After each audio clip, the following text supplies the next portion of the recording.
Hello, everybody. Thank you for attending this month's classical Shadowpath Theatre classical play reading. As you may know, this is a monthly program. It happens the first Thursday of each month. This evening's presentation will be Three Sisters Who Are Not Sisters by Gertrude Stein. And before we begin, I will just read the Town of Newmarket land acknowledgement. The Town of Newmarket acknowledges that we are situated on the traditional territories of the Wendat, the Haudenosaunee, and the Anishinaabe peoples, whose presence here continues to this day. We honor and acknowledge the land and its people. So, let's see. As you can see, your video and audio is automatically turned off, but after the performance, there will be a discussion about the play, and you will be able to participate through the text chat feature. I will introduce now Alex Crowley, who is the artistic director of Shadowpath Theatre. She will tell you more about the play. Take it away, Alex. Hello, good evening, everybody. Let me peer into our audience and see who we have here. Oh, I see Chris, and I see Debbie and Jackie and Joanna. It's like that show back in the day, you know, when they used to look in the television, and I see Lolita and Loretta and Paige and Peter. I see Zan and Sharon and Victoria, so many people, and Andale. So many people joining us this evening, and Debbie, welcome, welcome, welcome. Thanks for being here. It's a special evening. It's April Fool's. Happy April Fool's Day. Tonight, as you heard, we are watching Three Sisters Who Are Not Sisters, which is an enhanced virtual presentation. And why I say enhanced is because we are using props and costumes and sounds and music and virtual backgrounds to help bring the world of the play to life here for you this evening. This is actually a sister event to our play reading club that Shadowpath launched last May 2020. We read a classical play every month, and then we meet at the end of the month to discuss that play. And then we pull some plays from that group. We pull the plays and we bring them over into this format so that we can explore them a little bit more theatrically. So, before we begin, I would like to share with you a little information about our influential playwright, Gertrude Stein. Gertrude was born in 1874 in Pittsburgh, Pennsylvania. She was the youngest of 5 children. In 1894, she enrolled at the Harvard Annex, the women's school today known as Radcliffe, and focused her studies on psychology and philosophy. Stein began to lose interest in her studies, and after failing her exams, she left school for good. Gertrude settled in Paris in 1903 and began collecting modern art. The lifelong friendship between Stein and Pablo Picasso began in 1905. Picasso introduced Stein to Cubism, and she, in turn, played a key role in furthering the movement through her writing. A major event in Stein's life occurred in the fall of 1907 when she met Alice Toklas. The two took an immediate liking to each other and began a romantic relationship that would last the rest of their lives. True literary success came to Gertrude Stein in 1932 when she published her book, The Autobiography of Alice B. Toklas. Written as if it was Toklas's own story, the book was in fact Stein's autobiography. Stein has almost 50 published works, including novels, plays, essays, operas, biographies, and poetry. In 1946, doctors diagnosed Gertrude Stein with stomach cancer. The doctors thought it too dangerous to operate, but Stein insisted. She died on the operating table on July 27th, 1946, aged 72. Her last recorded words were spoken to Toklas as she was being taken into surgery. She asked Toklas, "What is the answer?" Upon receiving no response, she added, "In that case, what is the question?" Okay. So the script, as you've heard, three sisters who are not sisters, written in 1943. In this surreal, non-linear murder mystery, three sisters who are not sisters and two brothers who are brothers decide to play a game of murder. The five are first seen sleeping. They awaken and the game begins. The scene darkens as the group restlessly seek to liberate their boredom. I would now like to invite our performers, our readers, to the screen or the stage, if you will, and I will introduce them and the roles that they are playing this evening. We have Gillian Welsh playing the role of Jenny this evening. We have Linnell Sweeting playing the role of Ellen. Monica Garrido is playing the role of Helen, not to be confused with Ellen. Yu Yi Lone is playing the role of Sebastian. And Brady Madsen is playing the role of Samuel. And of course, we have back once again the incomparable Maisa Basada, who is doing our sound and music design and execution for this evening. So without further ado, I shall pass it to Maisa and we shall begin.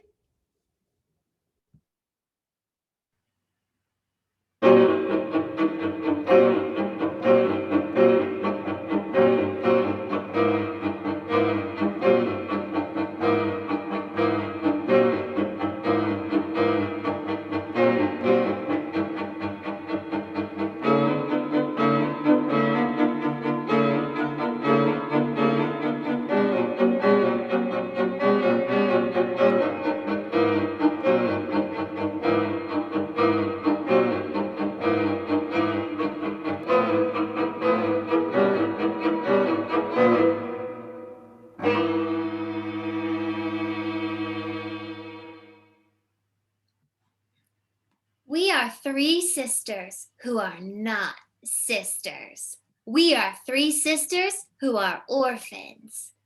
We are three sisters who are not sisters because we have not had the same mother or the same father.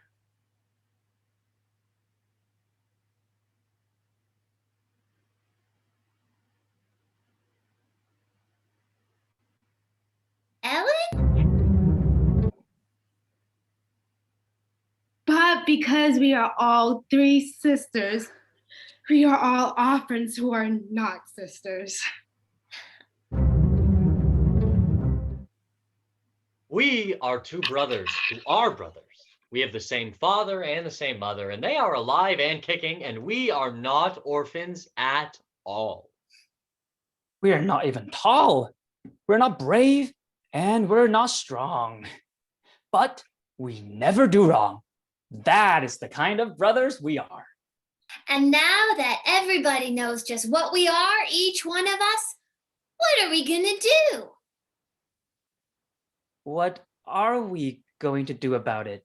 No, not what are we gonna do about it? There's nothing to do about it. I mean, we are three sisters who are not sisters. We are three orphans, and you two are not. There is nothing to do about that. No, what I want to know is what are we gonna do now? Now, what are we gonna do? Huh, I have an idea, a beautiful idea, a fine idea. Let us play a play, and let it be a murder. Oh, Yes! Let's.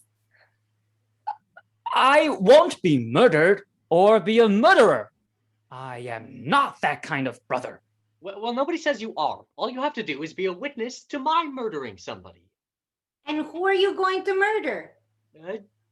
You, for choice. Let's begin. Oh, I'm so glad I'm not a twin. I would not like to be murdered just because I had a sister who was a twin. Oh, don't be silly. Twins don't have to get murdered together. Let's begin.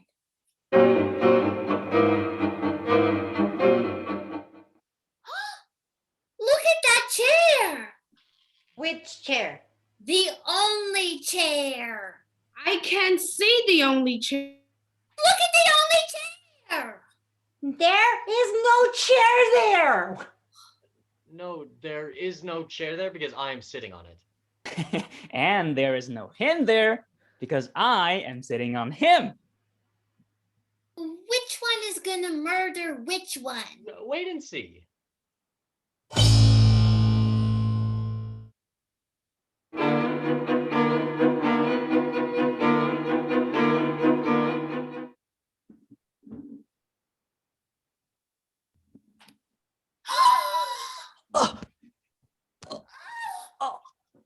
Sylvester! Oh, he is dead! Oh, he is dead! Sylvester is dead! Somebody has murdered him! Oh, I wish I had a sister, a real sister. Oh, it is awful to be an orphan and see him dead. Oh, Samuel killed him. Perhaps Helen killed him. Perhaps Ellen. No, but it should be Helen who is dead. Where is Helen? Ah! There is Helen. Oh, she is dead. Sylvester killed him and there she is dead. Oh, the police, the police.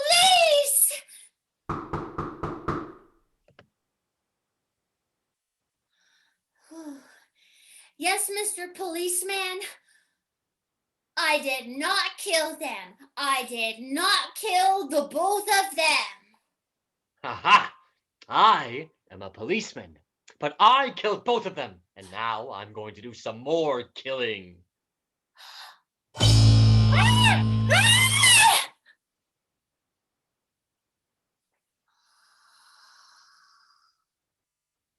I killed them.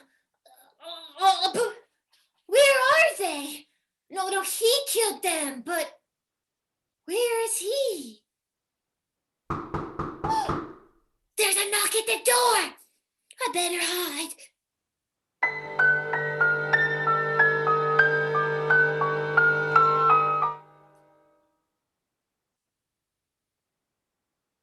Aha! There is nobody dead, and I have to kill somebody. Kill somebody dead. Where is somebody so I can kill them dead?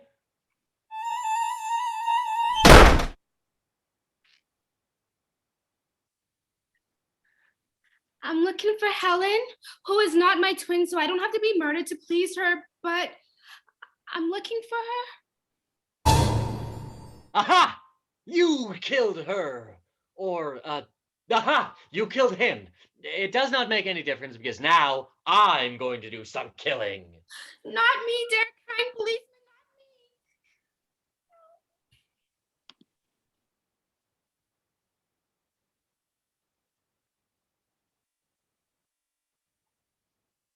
I am not a policeman. I am a murderer. Look out. Here I come.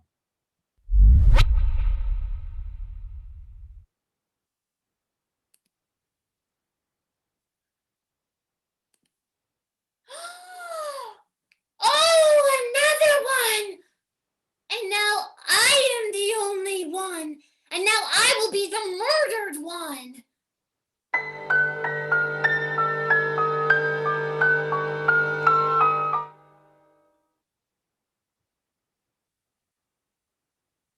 Aha! I am killing someone. He can't see me. No, he can't. And anyway, I will kill him first. Yes, I will.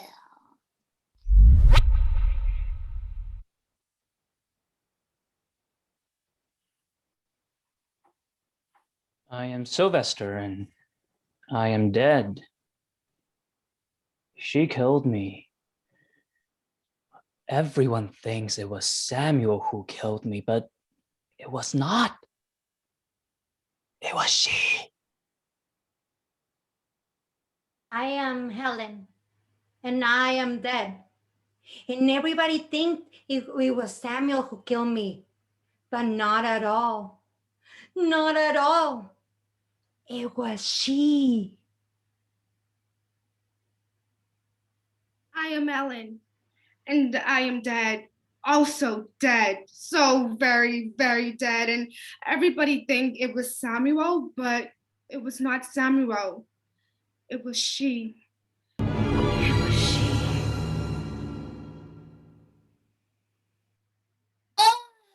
Oh, it was not Samuel who killed them.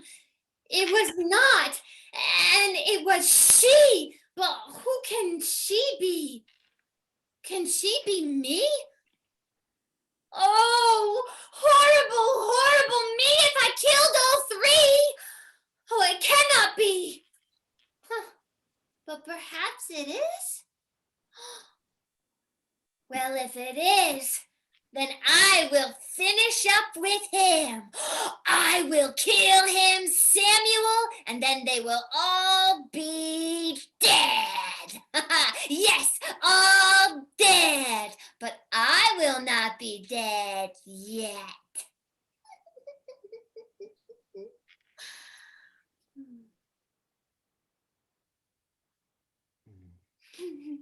They say I did not kill them. They say it was she. But I know it was me, and the only way that I can prove that I murdered them all is by killing her. Aha! I will find a way to kill her, and when she's the only one left alive, they will all know that it was I that killed them all. I, Samuel. Oh, ha ha ha! It is she, and I will kill her, and then they will know that I, Samuel, am the only murderer. Oh,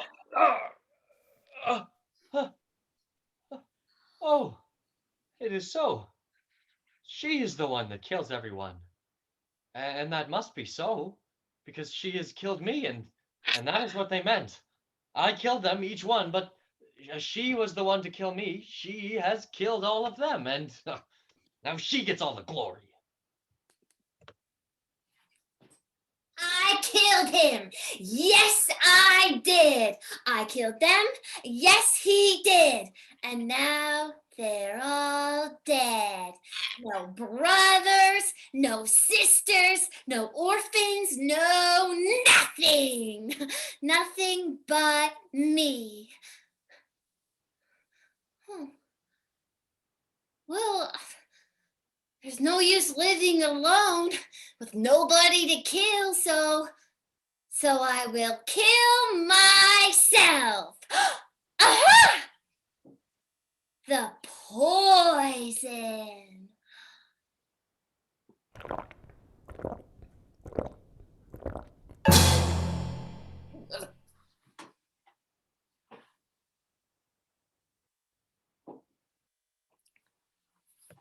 We are dead.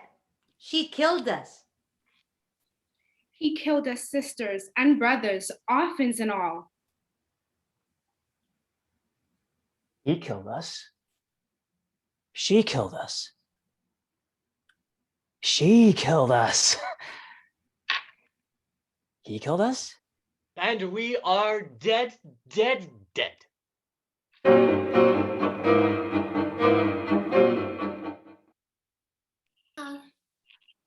Did we act it? Are we dead? Are we sisters? Are we orphans? Do we feel funny? Are we dead? Of course we're not dead. Of course we were never dead. Of course we are dead. Can't you see we are dead? Of course we are dead. I am not dead. I am an orphan and a sister who is Not a sister, but I am not dead. Well, if she's not dead, then I'm not dead. It is a very nice indeed not to be dead. Oh, shut up. Okay, everybody shut up. Let's all go to bed. Oh, it is time to go to bed. Orphans and all, and brothers too. And they do.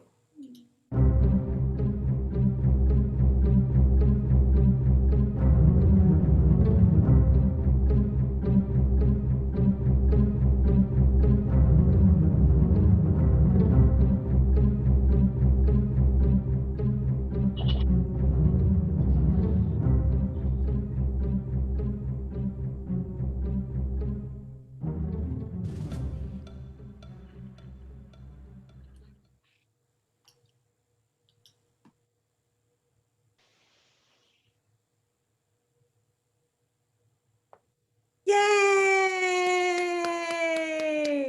And there's your dose of murder for this evening.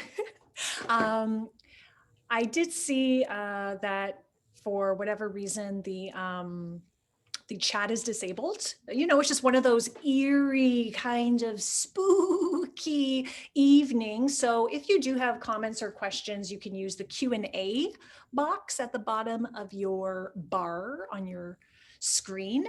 But before we do that, I would like to talk a little bit about the influence of Gertrude Stein. Gertrude Stein uses murder as a means of challenging narrative conventions, gender norms, class consciousness, and the law. By linking creativity and crime and aestheticizing images of violent women, Stein challenged prevailing notions of femininity and pushed the limits of aesthetic convention. Gertrude Stein was one of the key players in introducing America to European modern art. Her experimental Cubist-inspired style contributed to the creation of modernist literature. Her influence on the new modern artists, or rather the new moderns, is unequivocal. She championed some of the most important artists of the time, such as Picasso, who was morally and financially supported by the Stein family. It was also through the Steins that Picasso became acquainted with Matisse.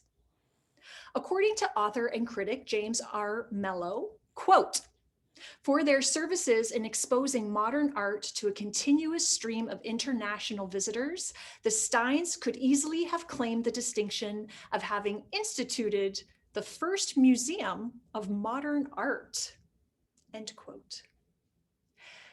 As her role as a major influencer of modern art was being cemented, Stein's creative writing began to gather momentum with her first, and many believe to be her most important novel, 3 Lives, published in 1909.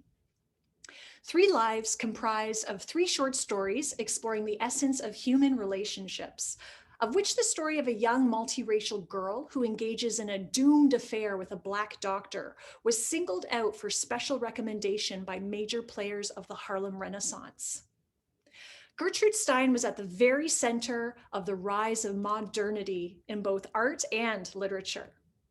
Often combining both her passions, writing and art, Stein became inextricably linked with the avant-garde movement, making her the artist to seek out when in Paris. She has also become an icon within the LGBTQ community on account of her 40-year documented love affair with Alice Toklas.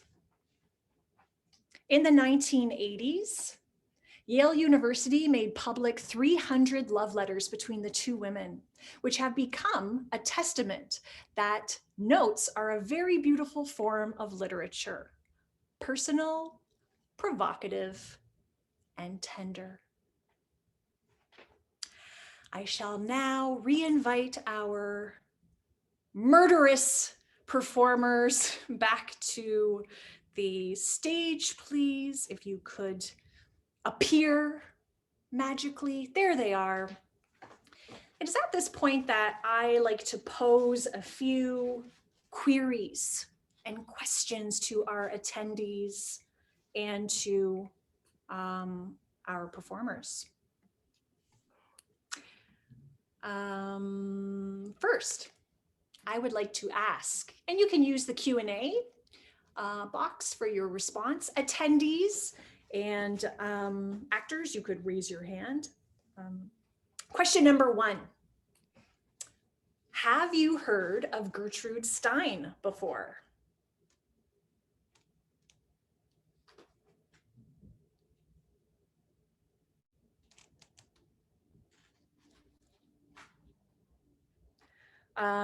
Good. I'm actually just getting a question. I don't know, maybe, oh, can I do it maybe? Switching to gallery view. That needs to be done on each person's own and on their own computer, I think, to switch the view. But not for attendees though, because it's a webinar. So attendees probably see what you have, Rob. Is yours on a gallery view? It is on speaker view now. So can you change it to gallery view? Or was it on gallery view?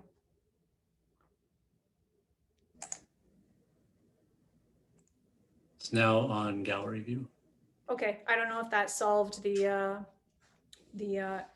technical difficulties we are experiencing in this virtual realm, but yeah, in my screen it's on gallery view as well.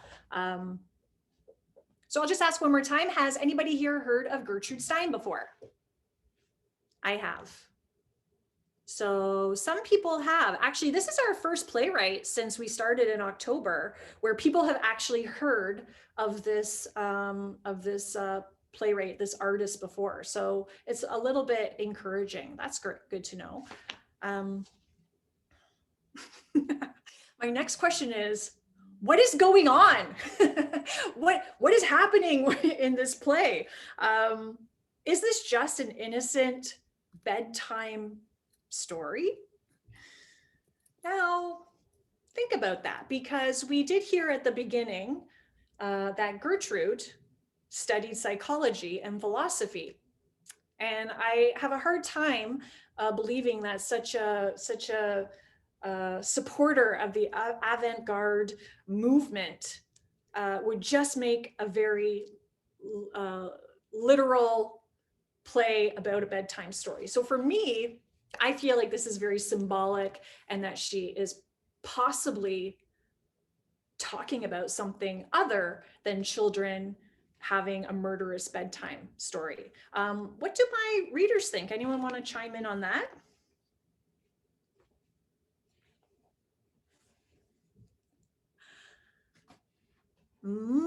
Okay, Brady. Sure. As to like we know exactly as much as the audience knows, you know, like Stein doesn't give any character description. She doesn't give any real setting or place or plot structure or anything like that. Like the only thing that we know is that these individuals come out and they say, some of us are orphans and some of us are brothers, and let's play a game, you know? And I don't know, from my perspective, I find that my job isn't to worry too much about the meaning, you know. That's for each individual spectator to decide, you know. If you think it was this, could have been that. If you think it was something else, well, it could have been that entirely, you know. Yeah, I think it's what I love about this play, and I feel like this might be a play that people either love or hate because it's such an extreme kind of play, is that it's very interpretive. I think everyone can kind of make up their own interpretation of what this might be about. And in fact, when we had our script reading committee, everybody sort of had a different take and a different viewpoint on what this was possibly trying to portray. Anyone else have any thoughts about what they think this is about? Jillian? I just think it's like a comment of like identity, in that like you get to choose your own identity. So you can still be a sister even though you're not biologically a sister with other people, of like there's a hint of chosen family in there. And then at the same time of like life is just all a big game of pretend a little bit. I mean, there's there's for sure some reality that slides in there, but really we are just kind of all wandering around doing make believe with each other, and it's kind of a choose your own adventure. So that's what I think. Cool. Misa, any thoughts? Well, the first time that I read this play, I was like, what? I didn't know what was going on, and I didn't like it. And then I found out that it was written when it was written, like around the time of war, and that it was just the commentary about like the few. You know, like what is war? What is killing? Like, is this just a game? Is this like what? Like, it's just a commentary on what we do and how we treat each other, and like the games that adults play or children play, and is it like game? You know, so it's just so fascinating that she took children and put them into this play in children. And what is she saying about all of us and life, and it just got so layered and so brilliant. Like, and I just love the way you guys, what you did with it. It just now I think it's a brilliant play. So I love how it can just change for you the more you think about it and the more you experience it. And my question about this is, when Gertrude Stein wrote this play, did she write it for children, like for children to reenact it, or do you think she wrote it for adults to act like children? And that's, I mean, imagine those two different ways. If we actually had cast children to do this, that might be even more disturbing than casting adults. But again, I think you can see how if you watched it as just children, like youth actors or younger, what that experience would be like as opposed to adults. Any other thoughts from our performers tonight on what this is about, or your interpretation?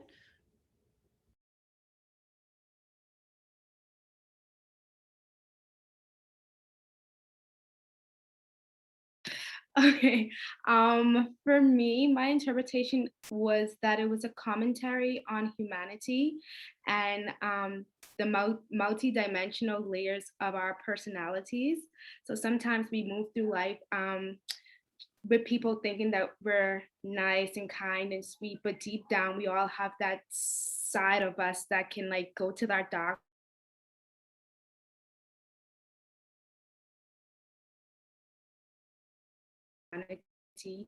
That's what I picked up. Oh, you guys lose me. we caught most of you, but then you got murdered through that statement. But it was so articulate. I think you should repeat it. Yeah, just the second part. Oh, okay. Basically, I just said it was a commentary on humanity and our personality and how we move through the world. It shows the layers of just our personalities, because sometimes we move through the world with people thinking that we're nice and sweet and kind, but then this play shows a different take on that, where we are evil and conniving and, you know, mysterious. So I just think he was unpacking that she was unpacking that layering of our aura and our personalities. Yeah. Yeah, I'm just looking at the chat in the Q&A, and Zan says, to me, she created a multifaceted cubist hologram. If you look at one's face, I can't read that second part, but I think that it's true, because she was so interested in modern art and Cubism. That is all about the loss of structure and form, and how art is still art, even though it's not a traditional representation of art. And when you look at the original script, there is no punctuation, and many of the lines are actually not even assigned to characters. So it's almost just like a stream of consciousness kind of on the paper. It's like a piece of art in itself, just the script and the formation, the format of the script. I see some hands in our maybe Monica playing Helen, and then Maisa. I like the repetition. She plays a lot with repetition in her work. And I love the repetition because it sometimes either loses the significance of what it is, or it keeps changing what the significance of the word is. So it's something I think that she usually does. I don't know if nobody saw the show at Buddies and Bad Times Theater, but I used to work there. So I watched the Gertrude Stein show like 10 times. So something that she kept saying was like repetition, repetition, repetition. That's what works. Repetition, repetition, repetition. So that's why I found it really distinct thing on her work, that words will always repeat but change. So yeah.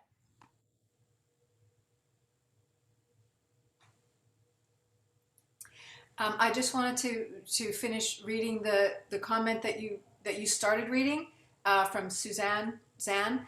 To me, she created a multifaceted cubist hologram. If you look at one facet, X kills Y. In another, it's not so. So it's like what you just said, Monica. Like it depends on just where you're looking at it. I also discovered in my research that this play was written not only during World War II, which I think has to play a part because Gertrude Stein was living in Paris, well, in France in World War II, and she was Jewish. And so there was, I find it hard to believe that that does not play a role in the creation of this play, but also some other things that were happening in society at this time was the revelation that women were murdering men, such as their husbands or lovers. And this was becoming a societal frenzy. What are we going to do with these women? Especially in America, there were a lot of high profile cases. And I think Gertrude Stein was playing off the fact, because actually in this play, we see, well, we have two characters that are really playing the role of the murderer, which is Samuel and Jenny. But Jenny is supposedly the murderer at the end of this. And she, it's almost a power struggle of who gets to be the murderer. And Gertrude Stein set this play up in a way that it does fall to a female character. And also, why are there more female characters than male characters? Why is it not 3 brothers and 3 sisters? I just wonder what's the power dynamic of that quantity of 5. And then one other thing I'll say is that another thing that was coming out during this time as a popular pastime in high society was a game called Murder, that people, kind of like the murder mystery, started to be developed. And people would have parties called murder parties, where there would be a victim and a murderer, and people would talk throughout the evening to try to figure out what had happened. So all this speculation on what this play is truly about, and trying to see, what influenced Gertrude Stein to create this play, or even what she was trying to say in this play. And now I wonder, does it matter? Maybe this play is meaningless. Maybe there is no takeaway message that we're supposed to learn from this. I don't know. Any thoughts on that?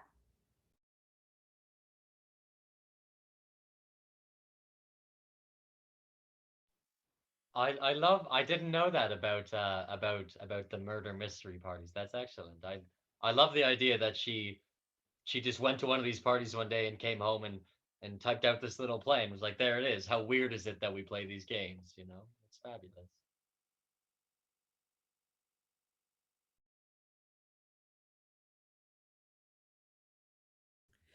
What do we think the themes in the play are? Are there any themes that stand out? Murder. Yes, murder, for sure. Maybe that's number 1 theme.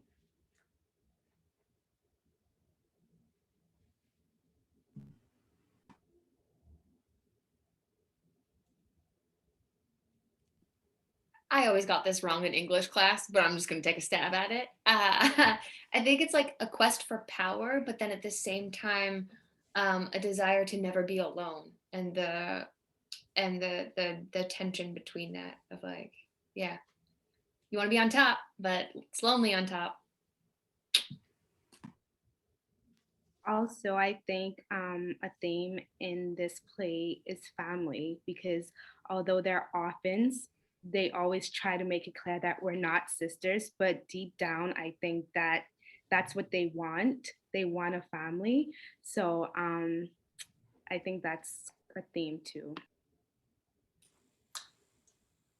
I think there's a theme of reality and not reality, like what you think is real and what actually is or isn't, or what is real. Like everybody's dead. No, we're not really dead.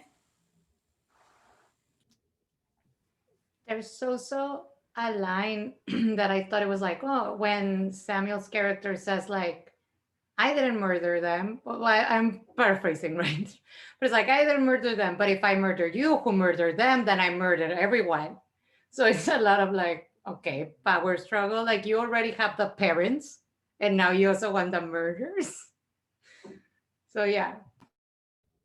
Yeah, there's this like loose logic. Like there's a lot of weird logic, you know, about the twins, and I'm not a twin, so I don't need to be murdered. And there's also almost a loss of reality throughout the play, because even Gillian's character Jenny, at the end, it's like she doesn't know, like, are we sisters? Are we alive? Are we dead? What's happening? So it's almost weird. Like that part to me is kind of fascinating, because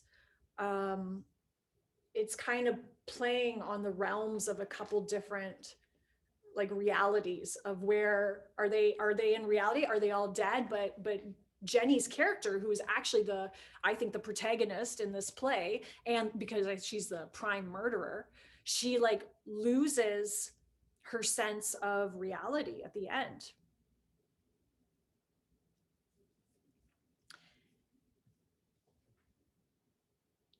Zan says, I agree, it could be meaningless, and somehow that's meaningful. Zan. Lolita says, I like that you have these brothers and these not real sisters, and then they are dead. And so what are they now? And what were they ever but imagined? Mm-hmm. Some powerful statements out there in the chat. So like I'm beginning to think that this might just be a thought process that Gertrude Stein had, and she just wrote it down.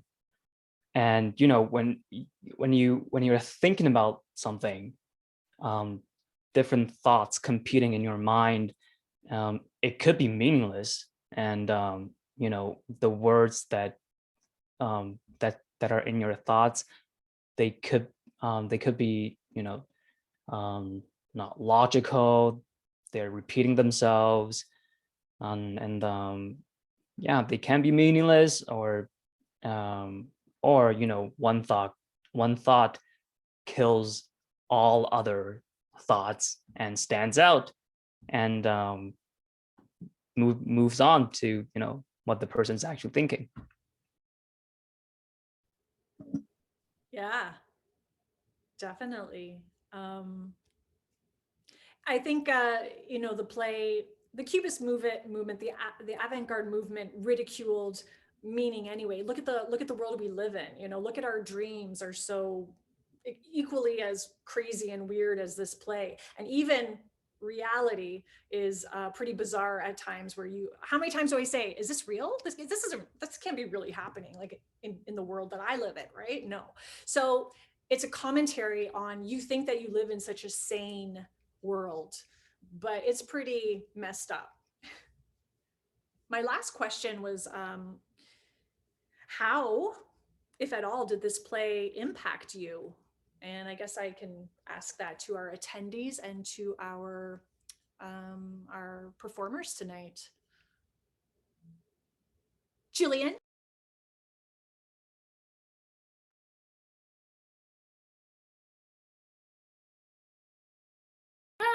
No pressure. Just put me on the spot. Okay. I would say how it impacted me at first was when I first read it, I was so confused. And then I grew to kind of love it in that, like, it can pretty much be whatever I want it to be. And every time I go through, I kind of find like new sort of different meaning.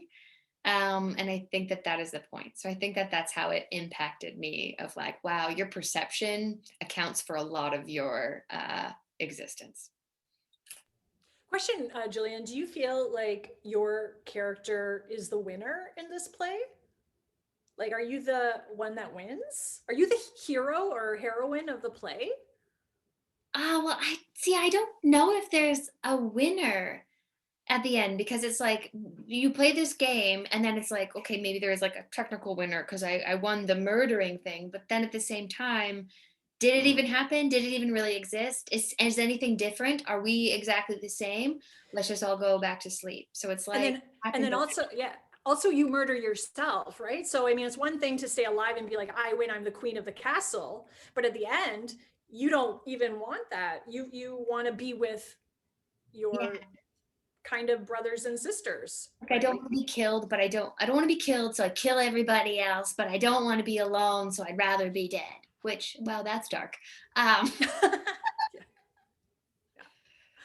Cool. Any other thoughts about how this play might have impacted you? I mean, it definitely opened my eyes, to a whole, like a completely different style of plays.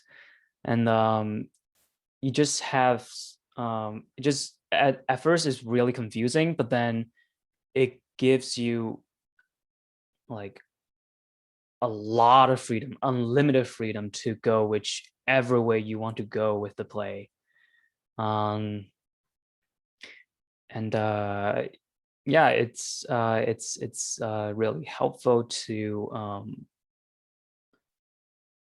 who I want to be as an actor. And yeah, just having this kind of freedom. Yeah, I think it is like an actor's piece because you can play it so many ways, like super silly, super straight and somber. Like, I don't think any choice is wrong. It would all work. It would all work for this play. Any final thoughts? For me, I'm in the same boat with everyone else. It really affected me as if it changed my perspective and it opened doors in a new world of how myself as an actor can take on new work, old work, because in a program at York University studying theater, like we focus a lot on Shakespeare, and it's so structured and it's so you have to know the pentameter, this and that. So like this was just a breath of fresh air, because like you said, nothing was wrong. Every choice worked. It allows you to play so much freedom. And like, I think all actors ever want to do is just play and like make choices and have fun. So this was like a breath of fresh air, and it really challenged me to like go beyond my comfort zone. So that was a big win for me. Excellent. Lovely. Nice comments. Okay, well, I usually like to end with a final quote from our playwright. So, Gertrude Stein once said, "Considering how dangerous everything is, nothing is really very frightening." Rob? Thanks, Alex. Did you want to say anything about the future plays at all? I don't know if you know the next one, but at least when the next one is or anything. Right, yeah, the next one is May 6th. I believe that's the first Thursday at 7 o'clock. And it's going to be a play called, quite different than this one, very structured, written in 1794 by Elizabeth Inchbald, called The Wedding Day. So it's a post-restoration comedy. It will be quite a contrast to what we have seen here tonight. And then I believe that we're taking a little break after that over the summer. Great. That was tonight's play was definitely the craziest one that I've seen of the 5 or 6 that we've done so far. It was a great but really weird play. Thanks everybody. Thanks to the actors. Thanks to Alex. Thanks to all the attendees for attending. And I think we'll fade out with some music here before we click end to the webinar. Thanks again, everybody.